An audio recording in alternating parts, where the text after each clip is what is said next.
بسم الله الرحمن الرحيم الحمد لله رب العالمين اللهم صل على سيدنا محمد وعلى آل سيدنا محمد أما بعد قال المؤلف رحمه الله تعالى ونفعني وإياكم بأسراره في الدارين آمين.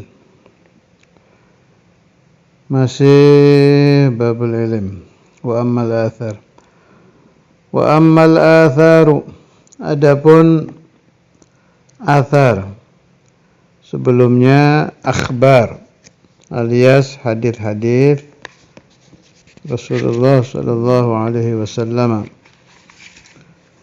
tentang ilmu dan yang berhubungan dengan ilm. Sekarang athar itu aqwalus sahabah wat tabi'in wa man ba'dahum minas salafis salih. Ucapan-ucapan para sahabat, para tabi'in, tabi'ut tabi'in, juga man ba'dahum minas salafis salih. Ini satu metode bagus dari Imam Ghazali itu kalau mau memasukkan faham tentang satu masalah. Pertama, terangkan ayat. Kedua, terangkan hadis. Ketiga, terangkan athar. Ini kalau orang mau ceramah atau mau ngajar ya, boleh ditiru ini kaifiyahnya Imam Ghazali ini. Jadi lengkap. Di sela-sela penyampaian ayat, hadis dan athar, beliau bawa pemahaman beliau. Kalau kita bukan orang alim, jadi di sela-sela seorang penceramah atau seorang pengajar di majelis sedang mengajar, atau siapapun Anda sedang menasihati teman, keluarga, anak, bawa Al-Quran, bawa hadis Nabi, bawa athar, kalam sahabat, tabi'in, salafus salih, ulama, aulia. Di sela-sela itu pemahaman dari guru-guru kita sampaikan. Ini mungkin ya, ini pendapat saya nih. Jadi terkadang al-qalbu, hati orang yang mendengarkan nasihat itu tersadar ketika mendengar ayat Quran. Tapi terkadang tersadar karena mendengar hadis. Bisa jadi tersadar karena mendengar kalamus sahabah, ulama, aulia, tabi'in atau salafus salih. Terkadang tersadar karena mendengar hikayah, kisah. Malah beberapa kenalan saya ada yang muhib kepada Ahlu Baiti Rasulullah sallallahu alaihi wasallam, muhib kepada habaib sampai saat ini. Waktu saya tanya, enggak langsung kayak hakim nanya kesakitan gitu, enggak. Tengah-tengah ngobrol, kadang saya masukkan pertanyaan buat tambah-tambah ilmu buat saya sendiri. Ini orang kenapa bisa mahabbah kepada habaib seperti ini, padahal tidak alim. Enggak taunya dia kalau mau menyakiti Ahlu Baiti Rasulullah sallallahu alaihi wasallam, asy-syara'if wal habaib itu, ingat cerita yang dia dengar di pesantren. Macam-macam lah, ada yang dengar cerita habaib dipukul malamnya, mimpi Rasulullah megang pipinya, merasa sakit. Ya cerita-cerita sebangsa itu. Cerita-cerita yang banyak kita dapati di kitabnya Imam Sya'rani, kitabnya Imam Nabhani. Kitab-kitab wali-wali itu kan banyak cerita saat membahas tentang dzurriyyatur Rasul sallallahu alaihi wasallam. Lah, orang-orang seperti ini setelah mereka keluar dari pesantren, mereka tidak ngajar, enggak belajar kitab lagi. Ya sudah, dunianya dunia keluarga. Anak, istri, kerja, entah dagang, entah petani, entah apa. Tapi yang rasakha fi qalbihi, ya cerita-cerita itu. Nah, nanti di Ihya kita dapati banyak ini hikayah-hikayah itu. Al-ulama, karena mereka itu sangat syafaqah, kasih sayang, raufur rahim kepada kita, mewarisi qalbu Rasulullah sallallahu alaihi wasallam, harisun alaikum bil mu'minina raufur rahim. Alim yang betul-betul alim, meskipun berapa persen, dia akan mewarisi hati Nabi Muhammad sallallahu alaihi wasallam. Laqad ja'akum rasulun min anfusikum azizun 'alaihi ma 'anittum harisun 'alaikum. Jiwanya alim amil itu ada hirs, tamak, semangat luar biasa untuk menyadarkan orang. Bil mu'minina raufur rahim. Jadi begitu. Ini satu metode bagus ya, membawakan hikayat-hikayat itu penting, sangat penting. Dan kalau ini yang lucu lagi, ya semua itu Allah ya. Memang Allah bikin begini untuk bangsa Indonesia. Bangsa Indonesia yang di sekeliling saya. Nanti ada yang membantah, enggak. Kalau kita menghadapi anak-anak kuliah nggak bisa pakai begitu. Terserah ente. Cuma kelompok lain, ini kelompok saya, yang saya bahas ini kelompok saya. Jama'atuna. Yang selepas dari pesantren tidak mondok lagi, itu rata-rata itu terkenangnya itu. Ada, Allah bikin itu orang sadar, bahasa Arabnya orang sadar itu insyaraha sadruhu liqabulin nasihah. Hatinya itu blar, lapang gitu, terang. Masuk itu nasihat yang dia bawa sampai dia mati, dia turunkan ke anak istrinya. Itu terkadang selain hikayat min ru'yah, dari mimpi. Bisa jadi dia mimpi Nabi, bisa jadi dia mimpi gurunya, bisa jadi dia mimpi wali, bisa jadi dimimpikan. Itu bisa tersimpan di hatinya sampai dia rambutnya berubah putih masih ingat ya. Ini satu lagi saya bawa cerita ini sebagai penguat dalil omongan saya. Waktu saya masih di Darul Hadith dulu, saya khidmah ke Ustadzul Imam jaga pintu itu. Ada tamu alumni tua itu dari Palembang. Ja'a ila Darul Hadith Ghasidan, Ustadzul Imam masih hidup waktu itu, Ustadzul Imam. Terus ngobrol-ngobrol sama saya di ruang tamu itu. Dia sudah nggak menggeluti ilmu lagi, sudah jadi bisnismen dan sukses. Jadi bisnismen yang sukses. Ternyata yang terngiang-ngiang di telinganya, yang terkenang-kenang di hatinya itu satu kejadian. Satu waktu Ustadzul Imam keluar dari rumah belakang. Rumah belakang itu rumah Habib Soleh kalau sekarang. Dia lagi berdiri di pintu gerbang itu. Terus Ustadzul Imam ngomong gini, "Ya fulan, wajhak fi nur." Saya lihat di mukamu ada cahaya. Itu dia itu tertegun, kaget, ya senang, ya hatinya nangis, macam-macam gado-gado rasanya di hatinya itu. Pak Ustadzul Imam itu jarang betul itu. Mengeluarkan ilmu mukasyafah itu sangat jarang. Dan kalau beliau yang kalam udah benar udah. Udah terus jalan lagi Ustadzul Imam. Nah kejadian ini tuh terekam menjadikan sababut ta'alluq, sebab si murid tadi itu jadi cinta, jadi tersambung hatinya dengan gurunya sampai dia tua. Nah, hal-hal begini ini perlu diperhatikan oleh para pendidik. Kalau bahasa saya itu madakhilun nur, tempat masuknya cahaya ilmu, cahaya nasihat ke hati-hati santri itu beda-beda.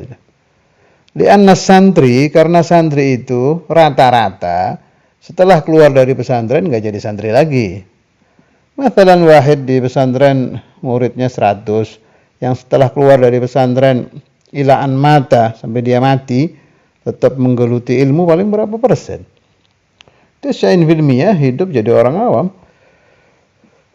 Makanya harus, bukan yambaghi ya, yajibu lil murabbi, harus bagi seorang pendidik itu memperhatikan madakhilun nur, tempat-tempat masuknya cahaya, madakhilul qabul, tempat-tempat masuknya gobul, menerima hati si murid ini yang akan tersimpan di qalbuh ila yaumi mata, sampai hari dia mati. Itu sulit tuh itu. Hada sa'bun jiddan. Kalau murabbinya itu ahlul kasyaf gampang. Yang repot kayak kita-kita yang hanya sekedar pendidik saja. Jadi harus mencari lubang, mencari saat-saat yang pas. Itu banyak dibahas oleh Imam Ghazali nanti di Ihya. Di Bidayah juga ada sih. Ini kasab ikhtiar ya, kasab ikhtiar. Saya nggak bicara ilmu asrar. Kalau ilmu asrar ya ada yang namanya nazrah, ada namanya mulahadzah, ada namanya tawajjuh dari qalbu syai, itu lain lagi, itu pembahasannya di Thariqah nanti. Kalau Ihya ini yang kita baca Kitabul Ilmi ini masih pembahasan kasab ikhtiar tentang ilmu, pembawa ilmu, penerima ilmu, keutamaan ilmu, begitu-begitulah. Ini babnya masih bab syariah, bab kasab ikhtiar. Jadi begitu. Masuknya nasihat itu beda-beda. Fayambaghi lil murabbi, maka harus ada di kitab-kitab itu yang bilang yambaghi, tapi saya lebih cocok yajibu. Harus seorang murabbi itu memperhatikan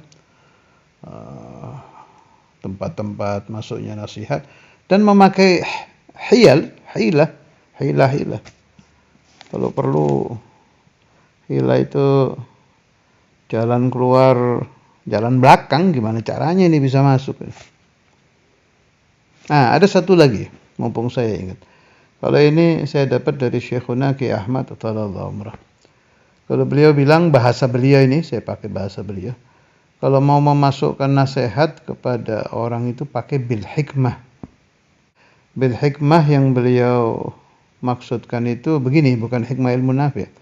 Kalau bahasa saya kok kayak ini ya, kayak siasat gitu.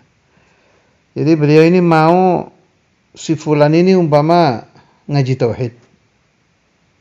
Enggak didatangi, kamu taklim tauhid. Enggak kena itu katanya gitu kan. Kalau ini orang segannya kepada tentara atau polisi atau senangnya kumpul dengan bisnismen, tentara lain yang sudah ngaji tauhid, beliau suruh mampir ke rumah orang itu kalau mau taklim. Akhirnya kan ini ke bawah, ini senang kan kumpul orang yang dia senangi, yang dia segani itu. Ikut. Itu bahasanya Ki Ahmad bil hikmah. Beliau umpama, ini zaman saya ngaji nih, saya dikasih pemahaman seperti ini dulu. Ingin orang berhenti maksiat gitu. Enggak dibilang, kamu jangan maksiat. Bukan begitu. Dikasih ijazah, suruh puasa, suruh ngamalkan sholawat fatih. Kalau di Kiren itu kan yang terkenal sholatul fatih itu. Suruh, sebab Syekh Naqi Said, tarikahnya Tijaniyah. Suruh mengamalkan sholawat fatih, suruh mengamalkan ini. Nanti asarnya tirakat ini menyebabkan dia berhenti maksiat. Nah, itu juga kaifiyah bagus. Kalau bahasanya ya Ahmad itu bil hikmah. Enggak langsung. Kalau langsung kan hati menolak.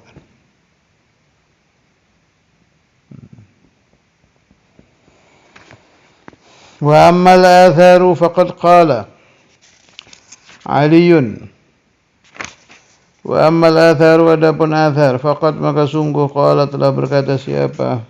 Ali bin Abi Thalib, Sayyidina Ali bin Abi Thalib radhiyallahu anhu. Kalau Saudara Imam biasanya kalau Sayyidina Ali atau bukan hanya Sayyidina Ali ya, Sayyidah Fatimah, terus siapa lagi itu, Sayyidah Rabi'ah, apa itu, pernah memakai alaihi salam. Kalau yang biasa dipakai kan alaihi salam, alaihi wassalatu wassalam, itu para nabi ya. Itu buat tambah-tambah ilmu. Saya sendiri senang pakai radhiyallahu anhu biar nggak rame. Cuma kalau orang ingkar, umpama menemukan ada satu penceramah bilang anak aliyin alaihissalam, bukan orang Syiah ini orang Sunni aliran kita. Itu ada pembahasannya di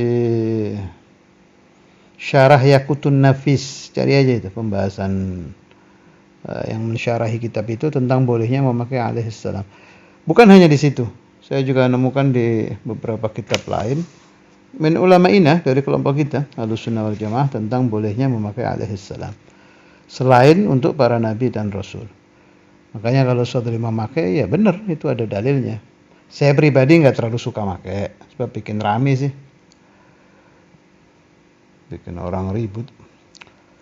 Karena al-masyhur memang selain Anbiya Mursalin yang nggak pakai alaihi wassalatu wassalam. Li Kumailin kepada Sayyiduna Kumail. Sayyidina Kumail ini murid, bukan hanya murid ya, jadi mugarrab jiddan dari Imam Ali bin Abi Thalib. Apa ya, kayak santri khusus gitu. Orang dekat betul sama Sayyidina Ali. Jadi kita alamin Sayyidina Ali wa yakhdumu wa yashabu, ijazah-ijazahnya juga banyak dari Sayyidina Ali sampai ada doa Kumail.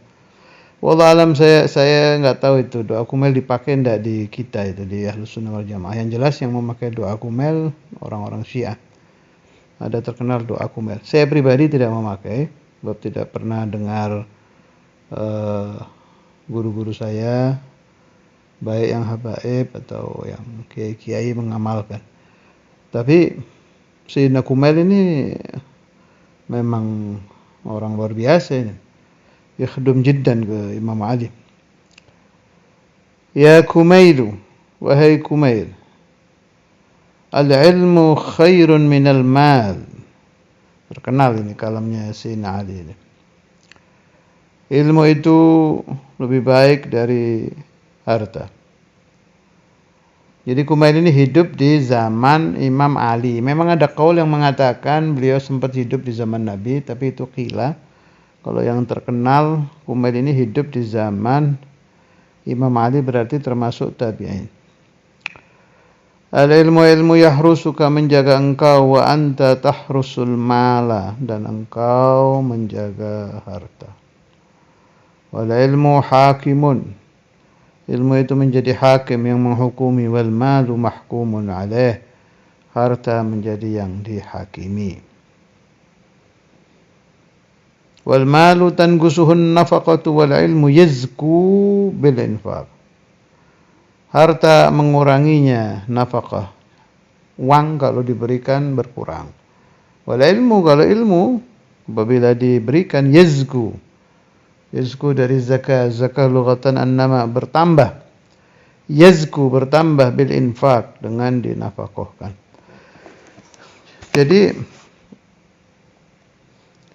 kalau harta kita dijaga itu biasa ya, sampai bank aja ada satpamnya kan. Al-ilmu yahrusuka ini benar ini, tapi yang ilmu yang fisudur ya, bukan ilmu yang di catatan atau di kitab. Ilmu yang menjadi haris itu ilmu yang sudah di hati. Pemahamannya sudah dakhala fi qalbika.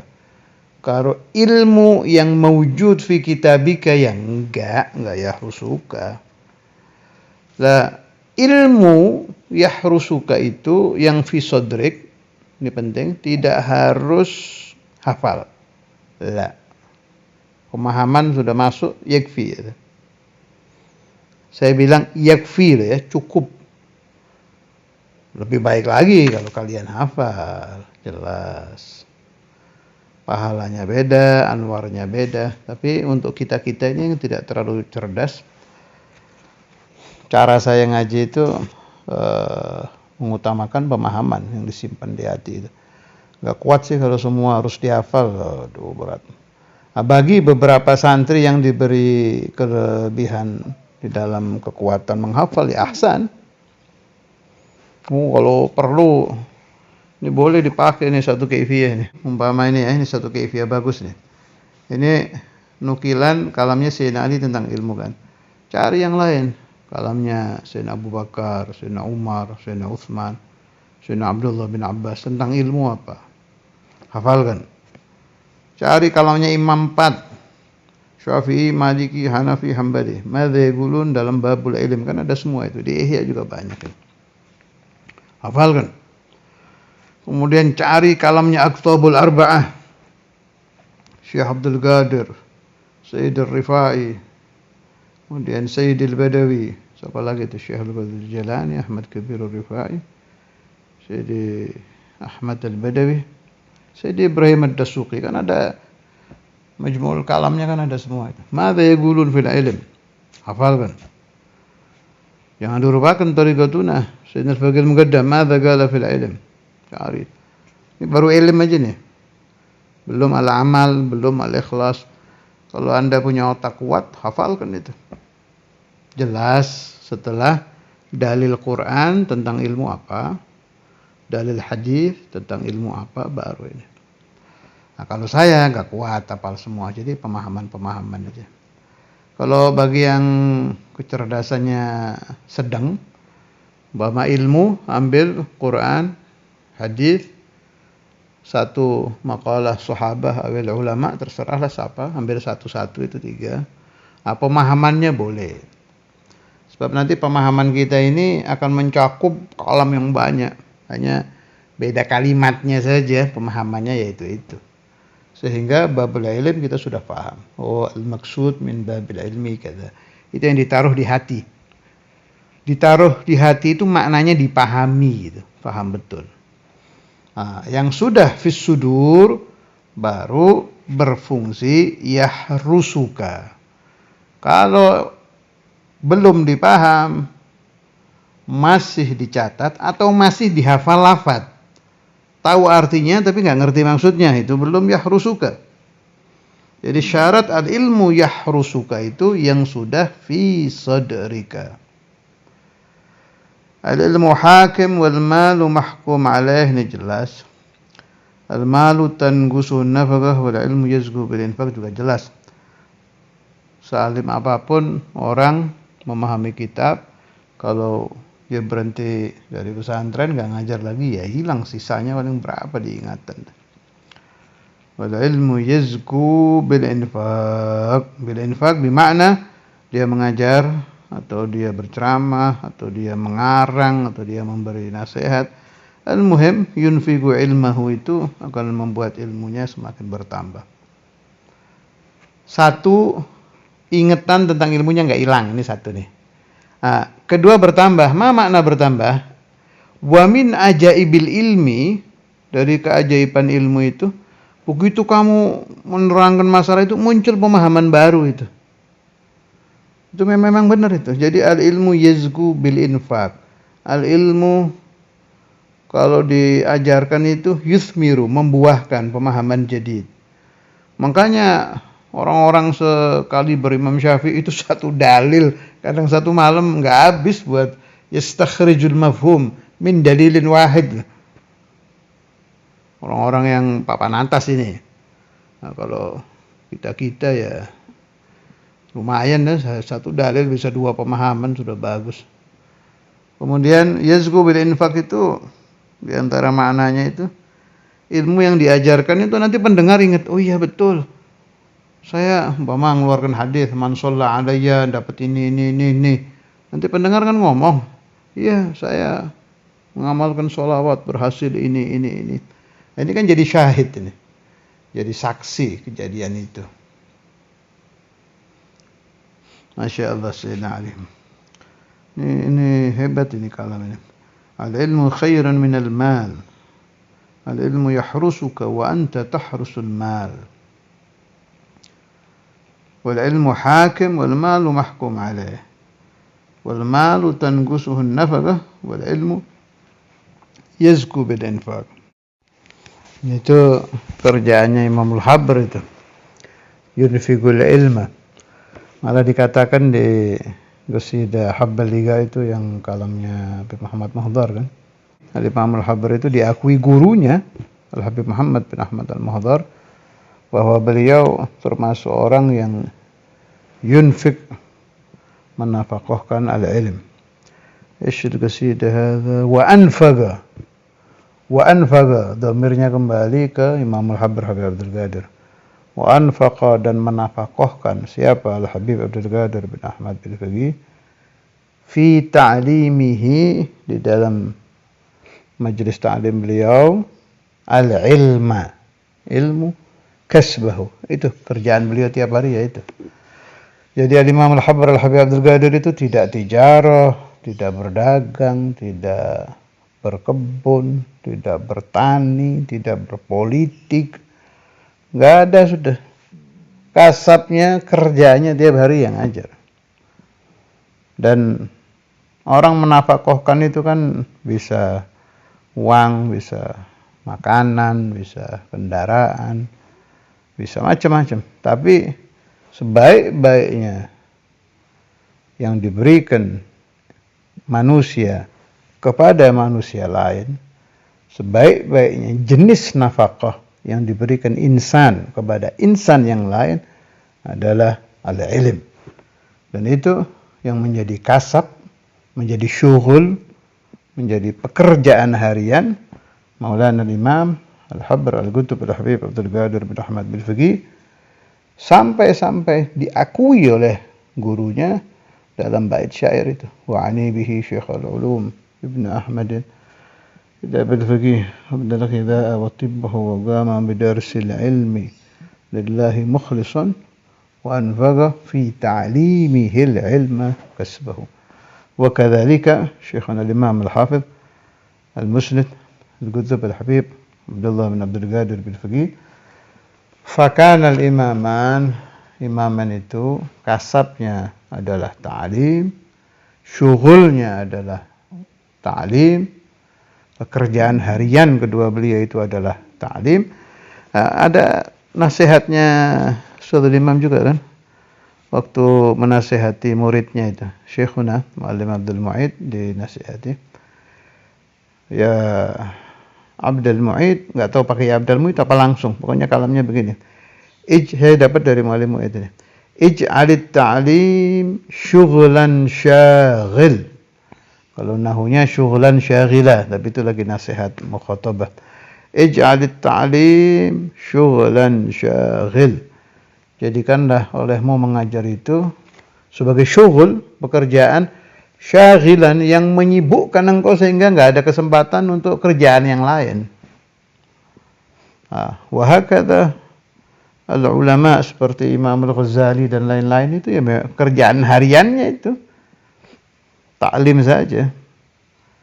Imma yusannif wa imma yu'allim fil madrasah nizamiyah atau fi baitihi wa imma, kan akhirnya beliau juga bikin tempat ngajar itu di rumahnya itu.